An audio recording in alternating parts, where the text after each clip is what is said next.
নতুন করে স্পোর্টস 2025-26-এর তাইকোয়ান্দোর দুজন মানে মার্শাল আর্টের দুজন চ্যাম্পিয়ন আছেন আমাদের সঙ্গে, একজন উশুর, একজন তাইকোয়ান্দোর। আমাদের সঙ্গে খুলনা বিভাগের কোচও আছেন একজন তাইকোয়ান্দোর।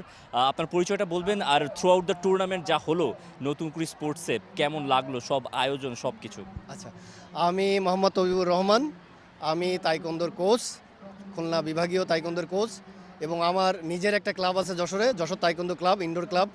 খুলনা বিভাগে একমাত্র ইনডোর ক্লাব, সেটা আমার ক্লাব। আমার নেতৃত্বেই খুলনা বিভাগ এসছে এই চ্যাম্পিয়নশিপে। তো আমার একজন প্লেয়ার তৃতীয় স্থান অধিকার করেছে। আর টোটাল আয়োজনটা আমি সত্যিকার বলতে প্রথম থেকেই, যখন থেকে শুনছি যে নতুন করে স্পোর্টস করবে, তখন থেকে আমি আসলে এটা সম্পর্কে ভাষায় প্রকাশ করতে পারবো না। আমি মার্শাল আর্ট করছি 91 সাল থেকে। তো আমি গত 10 বছর টিভিতে বিভিন্ন প্রোগ্রামে যখন সাক্ষাৎকার দিয়েছি, তখন আমার একটাই চাওয়া ছিল যে প্রাইমারি এডুকেশন থেকে মার্শাল আর্টকে বাধ্যতামূলক করা হোক। AKS অর্জন করলো গিনেস ওয়ার্ল্ড রেকর্ডস। AKS তো সেইটারই একটা প্রয়াস প্রধানমন্ত্রীর মাধ্যমে স্পোর্টসকে একদম একদম জুনিয়র লেভেলে, স্কুল লেভেলে নিয়ে গেছে। এটা যে দেশের জন্য, দেশের বর্তমান যে কিশোরীদের জন্য যে মানে কতটা ইফেক্টেবল, করোনার যাওয়ার পর থেকে বাচ্চারা ম্যাক্সিমাম সব ডিজিটাল ডিভাইস এফেক্টেড হয়ে গেছে, ম্যাক্সিমাম ড্রাগ অ্যাডিক্টেড হয়ে গেছে। সেই জায়গা থেকে এই যে স্পোর্টসে নিয়ে আসার যে নতুন কুড়ির যে বিষয়টা, এটা আসলে সত্যি যুগান্তকারী একটা সিদ্ধান্ত। এবং বাংলাদেশের আগামী যে প্রজন্ম, এই প্রজন্মটা এই স্পোর্টসের মাধ্যমে তারা তাদের নৈতিকতা, চরিত্রিক এবং দেশ গঠনে অবদান তো রাখবেই, বরং এই যে বিভিন্ন স্পোর্টসের মাধ্যমে দেশের পতাকা বিদেশে উত্তোলন করবে, দেশের মান উন্নয়ন করবে, উজ্জ্বল করবে, এটাই আমার প্রত্যাশা। তৈবুর রহমানের ছাত্র, যিনি ব্রঞ্জ জিতেছেন তাইকোয়ান্দোতে, আপনার সঙ্গে একটু কথা বলবো। রাত কেমন ছিল আয়োজন এবং কেমন এনজয় করেছেন পুরো টুর্নামেন্টটা? আলহামদুলিল্লাহ, অত্যাধিক পরিমাণে এনজয় করেছি এই টুর্নামেন্ট। আর এখন ব্রোঞ্জ পেয়েছি, পরবর্তীতে চেষ্টা করবো গোল্ড মেডেল পাওয়ার, এটাই কামনা করছি আমি নিজের কাছেই।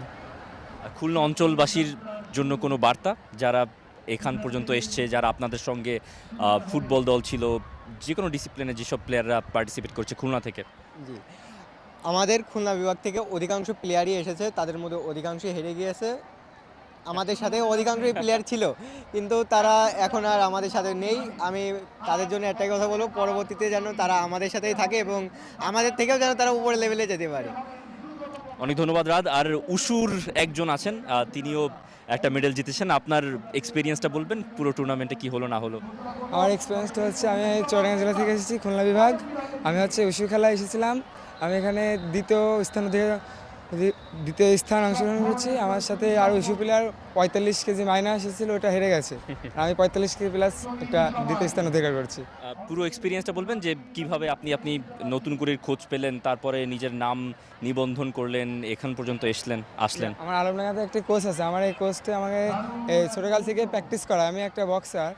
এই খেলাটি অংশগ্রহণের মাধ্যমে কোচের হাত আছে, আর কোচ আমাদের অনলাইনে এইসব রেজিস্ট্রেশনের বিষয়টা আমাদের বলে জানাইছিল যে আমি জেলা পর্যায়ে যেতে, বিভাগ পর্যায়ে যেতে, তারপর এখানে এসেছি। অনেক ধন্যবাদ আপনাদেরকে। নতুন করে স্পোর্টসের এরকম অনেক নতুন নতুন মুখ ক্রীড়াঙ্গনে চলে আসবে খুব শীঘ্রই, আমরা সেই আশা প্রত্যাশা রাখছি সবার কাছে। For more updates, subscribe to our YouTube channel and click on the bell icon. Follow us on Facebook and Instagram. Download T-Sports app to enjoy exciting games and highlights. Visit tsports.com.